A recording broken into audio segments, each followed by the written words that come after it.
નમસ્તે વિદ્યાર્થી મિત્રો, મારું નામ છે અજય બલદાણિયા અને આજે આપણે ફરી એસાઇનમેન્ટના સોલ્યુશન ઉપર આવી ગયા છીએ. તો આજની તારીખ પ્રમાણે 20/1/2019 ના રોજ આપણે અસાઇનમેન્ટ પ્રશ્નપત્ર નંબર 4 થી આપણે સેક્શન સી થી આપણે અસાઇનમેન્ટ વિડિયો મૂકવાના બાકી હતા.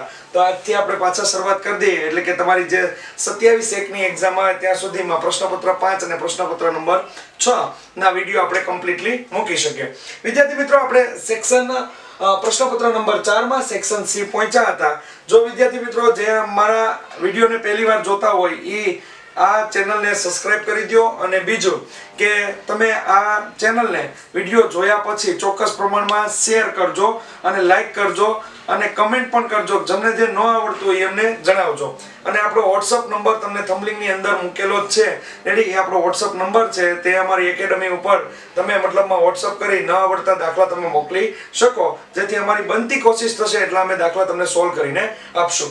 તમે વિડિયો જ્યારે અમારી ચેનલને તમે સબસ્ક્રાઇબ ન કરી હોય તો સબસ્ક્રાઇબ કરી દો. તમને અને મને બેયને ભણવા અને ભણાવવામાં ખૂબ જ મજા આવશે.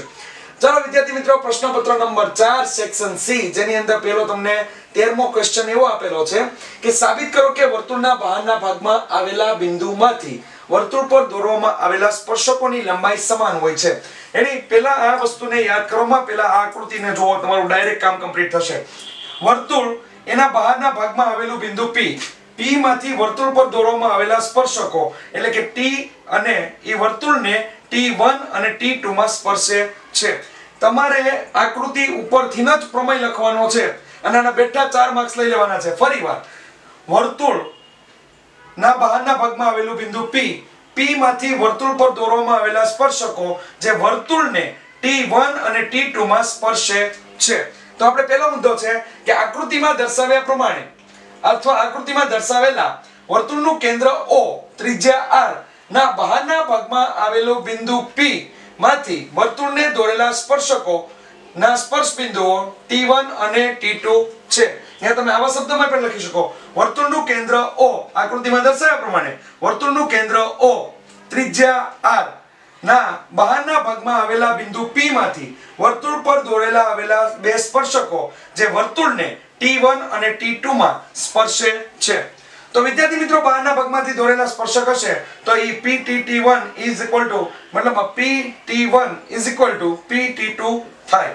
પરંતુ આપણે સાબિત કરવાનું છે. સાબિત કરવા માટે આપણે OP ની રચના કરશું, એટલે કે OP રચો. OP રચાઈ ગયા બાદ અહીંયા બે ત્રિકોણ પડશે, OPT2 અને OPT1. ફરીવાર અહીંયા બે ત્રિકોણ રચાણા, OPT1 અને OPT2. હવે એની સંગતતા દર્શાવવાની છે. તો OT1P એકરૂપ કોની સાથે થાય છે? OT2P સાથે એકરૂપ થાય છે. તો એકરૂપ હોય તો એની સમાન આવતી બાજુ કઈ? તો કે OP. બે ત્રિકોણમાં જો આવે છે, OP અને OP બે ત્રિકોણમાં આવે છે. તો OP એકરૂપ હોય તો અહીંયા OT1 અને OT2 પણ તમારી કેવી થાય? એકરૂપ થાય. અહીંયા તમને લોકોને કાકબા શરત આધારિત આ તમારા માટે એકરૂપ થશે. કાકબા શરત આધારિત એટલે કાટખૂણો, કર્ણ અને બાજુને આધારિત. કાટખૂણો, કર્ણ સમાન છે. કર્ણ કયો છે તમારા માટે? OP. OP કર્ણ છે એટલે એ સમાન આવ્યો. રેડી? તો એની માટે બાજુ કાટકોણ ત્રિકોણ બન્યો. આ કાટકોણ ત્રિકોણ તમારા માટે બન્યો OT2 અને P. ઈ બે એકરૂપ થાય. OT1P એકરૂપ OT2P એટલે કે કાટકોણ ત્રિકોણ. અહીંયા કાટકોણ ત્રિકોણ માટે શરત સાચી પડી, એકરૂપ થયું.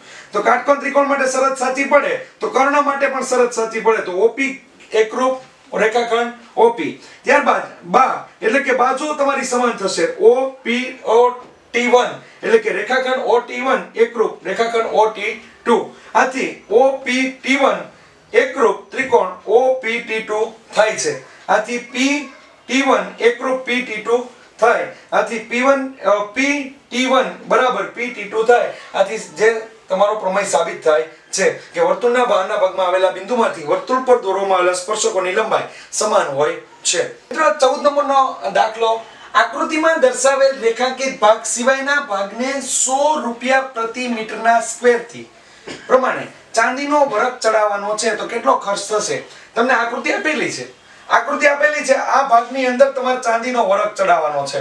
હવે વિદ્યાર્થી મિત્રો ઘણી બધી રીતો આની માટે થઈ શકે, ઘણી બધી રીતો, પરંતુ આપણે સિમ્પલ રીત યાદ રાખવાની કે જેથી તમારા ઓલ ઓવર દાખલા માટે ઈ જ યાદ રાખવું પડે કે જેથી આપણને કન્ફ્યુઝ ન થાય કે ભાઈ આ દાખલામાં કઈ રીત વાપરવાની છે. રેડી? તો વિદ્યાર્થી મિત્રો હું તમને જણાવું કે આ ભાગને હું આવી રીતે રાખું, જોજો ખાસ કરીને આ રીતે રાખું તો ઉપરનો ભાગ તમને મળ્યો એ લઘુ વૃત્તખંડ મળ્યો. જો તો આ જે રેડ કલરનો મેં કલર પૂરેલો છે એ ભાગ તમને લઘુ વૃત્તખંડ મળ્યો, અને એ જ રીતે હું આ ભાગને ઉપર રાખું તો પણ તમને નીચેના ભાગમાં લઘુ વૃત્તખંડ મળે છે. રેડી? તો એનો મતલબ થઈ ગયો તમારે લઘુ વૃત્તખંડ શોધવાનું છે. રેડી? સિમ્પલ બાબત, લઘુ વૃત્તખંડ શોધવાનું છે.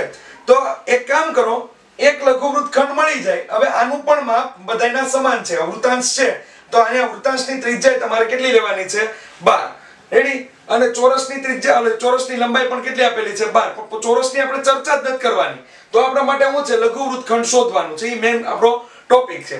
રેડી? તો હવે અહીંયા ખૂણો તમને 90 નો આપેલો છે, તો અહીંયા લખી શકાય કે આકૃતિમાં દર્શાવ્યા પ્રમાણે, આકૃતિમાં દર્શાવ્યા પ્રમાણે.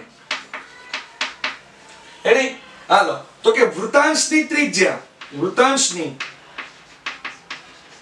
ત્રિજ્યા કેટલી માલુમ પડે છે આપણને?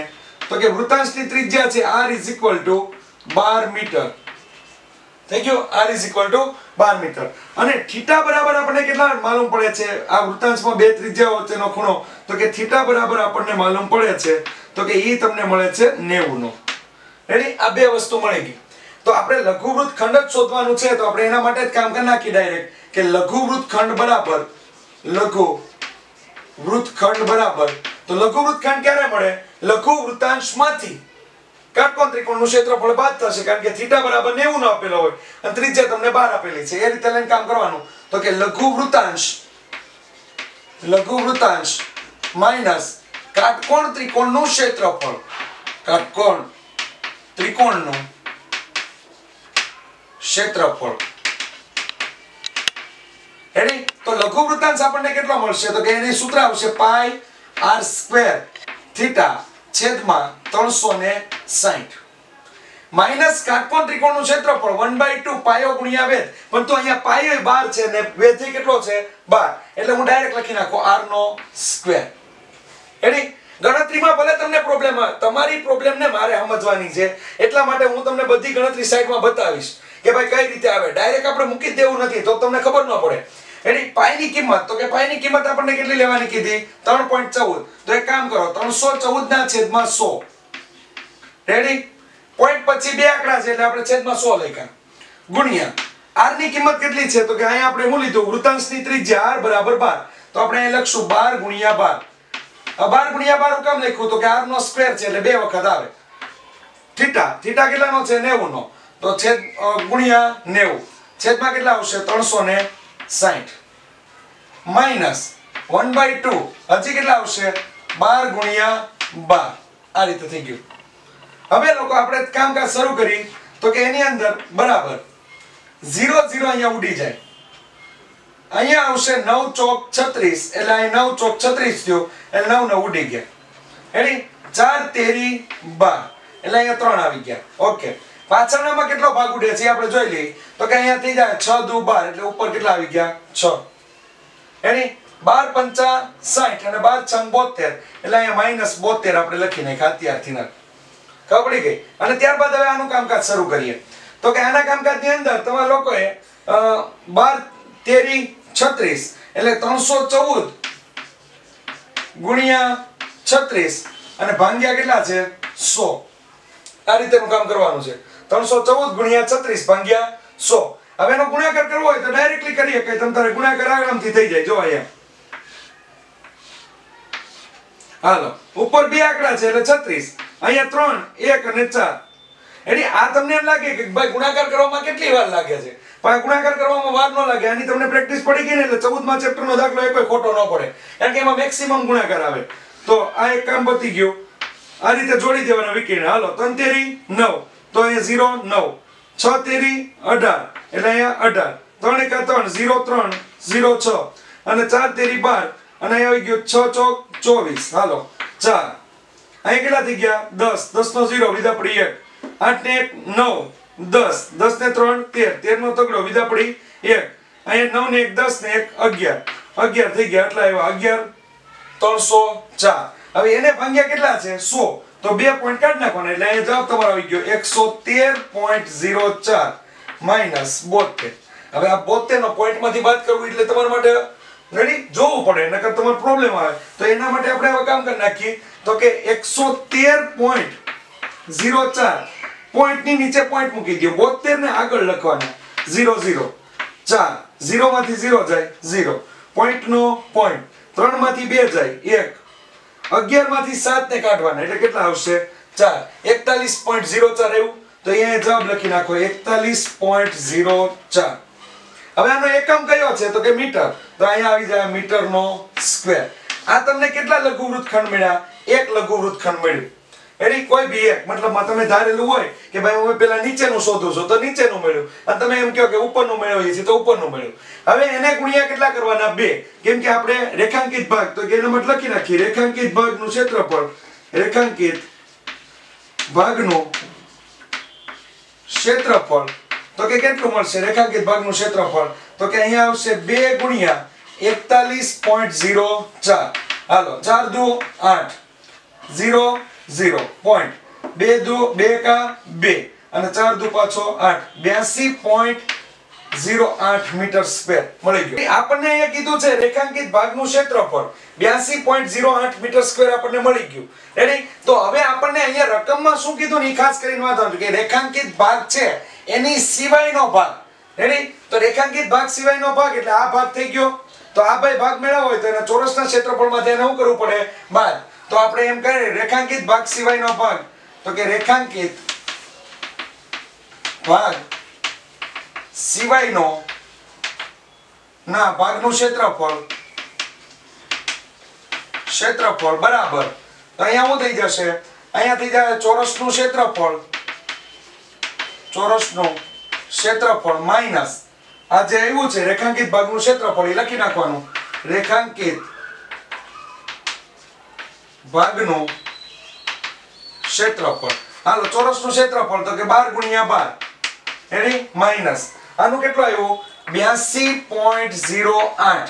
તો અહીંયા 12 ગુણ્યા 12 એટલે 144 માઈનસ 82.08. આમાં જ ખાસ કરીને વિદ્યાર્થી મિત્રો તો 144 માંથી તમારા લોકો 144.00 પોઈન્ટ પછી એમાં બે આંકડા છે એટલે આપણે લેવાના, અને 82 પોઈન્ટ ની નીચે પોઈન્ટ ને 08 થઈ ગયું. તો અહીંયા લીધો આપણે 10, અહીંયા લીધા 9, અહીંયા લીધા 3. રેડી? 10 માંથી 8 જાય 2, 9 માંથી 0 જાય 9 પોઈન્ટ, 3 માંથી 2 જાય 1, 14 માંથી 8 જાય એટલે કેટલા આવ્યા 6, એટલે 61 પોઈન્ટ કેટલો થઈ ગયો 92. તો 61.92 મીટર આપનો મીટરનો સ્ક્વેર એ આપણને જવાબ મળી ગયો. હવે અહીંયા 1 મીટર સ્ક્વેર ના કેટલા રૂપિયા છે? 100 રૂપિયા છે. 1 મીટર સ્ક્વેર ના 100 રૂપિયા. તો આપણે લોકોએ કેટલા મીટર સ્ક્વેર કામ કર્યું છે? તો કે 61.92 મીટર સ્ક્વેર આપણે વરખ લગાડવાનું છે ચાંદીનું. રેડી? ચડાવવાનું છે. તો અહીંયા થઈ જાય 61.92 ના છેદમાં 100 ગુણ્યા 100 ઉડી જશે એટલે તમને મળી ગયા 61.92 રૂપિયા કુલ ખર્ચો થાય છે. મતલબ આ રીતે એને કમ્પ્લીટ કરી નાખવાનો છે દાખલાને. એકદમ સિમ્પલ અને સાદો છે. વિદ્યાર્થી મિત્રો હવે પછીનો દાખલો 15મો દાખલો, કે એક 15માની અથવામાં તમને 15મો દાખલો આપેલો હોય અને લકી પર્સન હોય છે કે જેને એક્ઝામ દેવા જાય ને એક્ઝામ ની અંદર આ ટાઈપનો દાખલો પૂછાય. રેડી? એ બોર્ડ માટે આપણે ફાયદારૂપ હોય છે. નબળા વિદ્યાર્થી માટે તો આ 4 માર્ક્સનો દાખલો છે તો આપણે એનામાં 3 માર્ક્સ કેમ લૂંટી લેવા, 4 માંથી 4 ની નબળા વિદ્યાર્થી માટેની વાત નથી કરતો.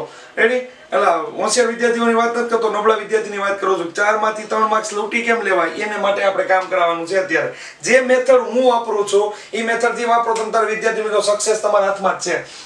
એક ધાતુનો નળાકાર કે જેની ત્રિજ્યા 5 સેમી અને ઊંચાઈ 7 સેમી છે તેને ઓગાળીને 0.5 સેમી ત્રિજ્યાવાળા કેટલા દડા બનાવી શકાય? આ મતલબમાં 14મા ચેપ્ટરનો કોઈ બી દાખલો પૂછાય તમારે રકમમાં જોવાનો આકાર કેટલા આપેલા છે. રેડી? આકાર આપેલા છે આપણને. આકાર કેટલા દેખાણા? એક નળાકાર છે અને બીજો એક આકાર અહીંયા ગયો. જો કેટલા દડા, દડાનો આકાર કેવો હોય? ગોળક હોય. તો બસ આપણે એ જ જોવાનું. તો અહીંયા તમારે બે પાર્ટ પાડી નાખવાના. અહીંયા લખવાનું નળાકાર માટે અને એ જ રીતે તમે બાજુમાં લખો ગોલક માટે. આ બે કામ થઈ ગયા. રેડી? હવે તમને જે માપ આપેલા છે ત્રિજ્યા એટલે r કહેવાય, તો તમને સામાન્ય ખબર હોય ને, તો ત્રિજ્યા એટલે આને આપણે અલગ પાડવા પડે, r1 અને r2. એટલે આને r1 બરાબર આપણે કેટલા છે તો કે 5 સેમી, તો આપણે અહીંયા લખશું 5 સેમી. રેડી? એ જ પ્રમાણે નળાકારના બે માપ હોય, ઊંચાઈ અને ત્રિજ્યા. તો આપણે બીજું માપ આપેલું છે h બરાબર કેટલા છે તો કે 7 સેમી, તો આપણે અહીંયા લખી નાખશું 7 સેમી. થઈ ગયું? ઓકે.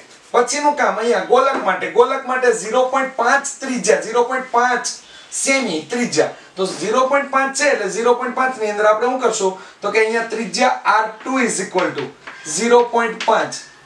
રેડી? તો હું એને આવી રીતે લખી શકું 5/10 અથવા 1/2. રેડી? સેમી હોય તો સેમી આપણે પાછળ લખી નાખો, હાલો સેમી. રેડી? આપણે યુઝ કરશું આ 1/2. હું કામ એ હું તમને દાખલામાં કહું. તો કે હવે આ બે બાદ આવી ગઈ. હવે તમને કેટલા કેટલી નામનો શબ્દ જ્યારે આવે, અગાઉના લેક્ચર ની અંદર આપણે મૂકેલું છે આ 14મા ચેપ્ટરના. રેડી? કે જે દાખલાની અંદર કેટલા કેટલી કે સંખ્યા વાચક શબ્દનો ઉપયોગ થયેલો હોય તો તમારે મોટા પદાર્થનું ઘનફળ છેદમાં નાના પદાર્થનું ઘનફળ મૂકી દેવાનો, આંખ બંધ કરી. રેડી? તો અહીંયા n બરાબર લખું છું તો કે n બરાબર કયો પદાર્થ છે તો કે નળાકારનું ઘનફળ. તો કે ઉપર આવશે નળાકારનું ઘનફળ. રેડી? છેદમાં શું આવશે તો કે છેદમાં આવશે શંકુ કયો આકાર છે ગોલક, તો કે ગોલકનું ઘનફળ. આ રીતેનો આકાર થઈ ગયો તમારું કામકાજ. રેડી? તો હવે નળાકારના ઘનફળ માટેનું સૂત્ર, તો કે નળાકારના ઘનફળ માટેનું સૂત્ર પાઈ r²h અને છેદમાં આ ગોલકનું આવશે 4/3 પાઈ r ઘન. હવે વિદ્યાર્થી મિત્રો અહીંયા છે ને મેં ખાસ કરીને અલગ ચોકથી એટલા માટે લખું છું કે એક લખવાનું ભૂલી જતા નહીં અને અહીંયા તમે બે લખવાનું ભૂલી જતા નહીં, કારણ કે બે ત્રિજ્યાઓ અલગ અલગ છે. જો ગોલક માટે r2 લીધી અને નળાકાર માટે r1 લીધી. રેડી? હવે પાઈ બિંદાસ ઉડાડી દેવાનું, ઉડી જશે. હાલો, r1 ની કિંમત કેટલી છે તો કે r1 ની કિંમત 5, તો અહીંયા આવશે 5 × 5 ગુણ્યા h ની કિંમત કેટલી છે 7. રેડી?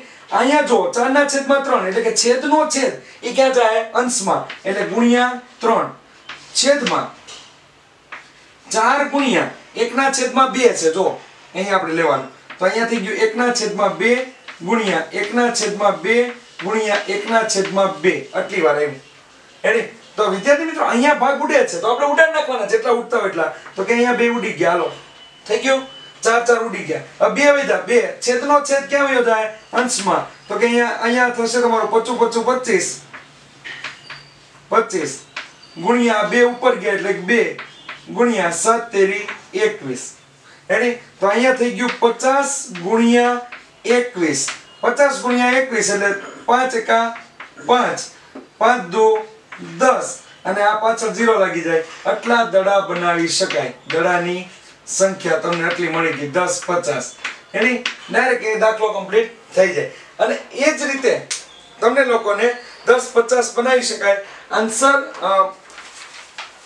ચેક કરી લેવો જરૂરી છે તમારા માટે, કારણ કે એ દાખલાની અંદર વેરી ગુડ આન્સર તમારો કમ્પ્લીટ છે. 10 50 દડાઓ બનાવી શકાય. ત્યારબાદ તમને આપેલો છે કે તંબુ આકારના નળાકાર પર. અહીંયા રકમ લખવી થોડીક મુશ્કેલી હતી, બહુ રકમ લાંબી છે 4 લીટીની, એટલા માટે મેં તમને આકૃતિ દોરીને બતાવી દીધેલી છે. હું તમને પૂરી સમજ પડી જાય એ જ રીતે હું તમને બતાવીશ. તંબુ આકારનો નળાકાર, તેના ઉપર શંકુ મૂકવામાં આવેલો છે, એટલે કે તંબુ આકારનો નળાકાર છે, આ નળાકાર એના ઉપર શું મૂકવામાં આવેલો છે શંકુ. ઓકે, તો નળાકારના ભાગની ઊંચાઈ, આ નળાકાર ભાગ એટલે લગીનો ભાગ એનો નળાકાર કેવા છે, નળાકાર ભાગની ઊંચાઈ એટલે આ ભાગ થશે 3.5 મીટર તમને આપેલો છે. ત્યારબાદ ત્રિજ્યા તમને આપેલી છે 2 મીટર. હવે 2 મીટર નળાકારની ત્રિજ્યા છે, તો એના જ મથાળા ઉપર શંકુ બંધ બેસતો છે, એટલે એની પણ ત્રિજ્યા કેટલી આવશે શંકુની ત્રિજ્યા એ પણ 2 મીટર આવશે. અને શંકુની તમને ત્રિજ્યા ઊંચાઈ આપેલી છે 3.5 એટલે કે ત્રાસી ઊંચાઈ, એને L કહેશું આપણે. 3.5 મીટર તમને આપેલો છે. તો આપણે હવે એને આ તંબુ બનાવવા માટે વપરાતા કેનવાસનું કુલ ક્ષેત્રફળ શોધવાનું છે મિત્રો. તો કુલ ક્ષેત્રફળ શોધવા માટે હવે આપણે કામકાજ શરૂ કરીએ. તો કે અહીંયા પહેલા તો લખી નાખીએ. મેં તમને કીધું ને કે 14મા ચેપ્ટરનો કોઈ બી દાખલો પૂછે તમને આકાર કેટલા દેખાય છે એ જોવાનું. આકાર તમને અહીંયા કેટલા દેખાય છે તો કે 2 આકાર મને દેખાય છે. 2 આકારમાં કયા આકાર છે તો કે નળાકાર છે અને બીજો શું છે શંકુ. તો તમારે લખવાનું નળાકાર માટે અને શંકુ માટે, પછી એના જે માપ આપેલા એને લખી નાખવાના. રેડી? હાલો તો એના માટે જોઈએ આપણે તો કે નળાકાર માટે અને અહીંયા આવશે શંકુ માટે. થઈ ગયું? હવે નળાકાર માટે આપણે લખીએ તો કે નળાકાર માટે ત્રિજ્યા બરાબર આપણને કેટલા આપેલા છે તો કે 2 મીટર. ઓકે, અને ઊંચાઈ કેટલી આપેલી છે તો કે ઊંચાઈ આપેલી છે આપણને 3.5 મીટર ઊંચાઈ. એટલે એ જ રીતે શંકુ માટે જોઈએ તો શંકુ માટે આપણને બે વસ્તુ આપેલી છે. શંકુ માટે શું થશે તો કે ત્રિજ્યા આપણને આપેલી છે 2 મીટર અને એ જ રીતે તમને તિર્યક ઊંચાઈ એટલે કે L બરાબર કેટલા આપેલા છે 3.5 મીટર. આ બે વસ્તુ થઈ ગઈ. હવે તમારે તંબુ બનાવવા માટે કેટલું કેનવાસનું કાપડ જોઈએ. હવે તંબુને ઉપરથી ઢાંકવાનો હોય, અંદર ભરવાનું ન હોય. રેડી? તો ઉપરથી ઢાંકવાનો એટલે વક્ર સપાટી થઈ બધી નહીં તો કે નળાકારની વક્ર સપાટી અને શંકુની વક્ર સપાટી. આ બે વક્ર સપાટીઓના ક્ષેત્રફળને ધ્યાનમાં લઈને તમારે કામ કરવું પડશે. તો કે તંબુ બનાવવા માટે વપરાતું કેનવાસનું ક્ષેત્રફળ. તો તંબુ બનાવવા માટે વપરાતા કેનવાસનું ક્ષેત્રફળ બરાબર કરીને લખવાનું નળાકારની વક્ર સપાટીનું ક્ષેત્રફળ. નળાકારની વક્ર સપાટીનું ક્ષેત્રફળ અને પ્લસ કરીને કોણ આવશે શંકુની વક્ર સપાટીનું ક્ષેત્રફળ. શંકુની વક્ર સપાટીનું ક્ષેત્રફળ. હાલો તો આપણે કિંમત પહેલા એક કામ કરી મૂકી દઈએ. રેડી? તો કિંમત મૂકવાનું કામ કરશું તો કિંમતની અંદર તમારે સૂત્ર બની જાય. નળાકાર માટે શું આવશે તો કે 2πrh પ્લસ શંકુ માટે શું આવશે πrl. આ સૂત્ર થઈ ગયા. રેડી? હવે ત્રિજ્યા બંનેની સમાન છે તો કે હા સમાન છે. ઊંચાઈ સમાન છે.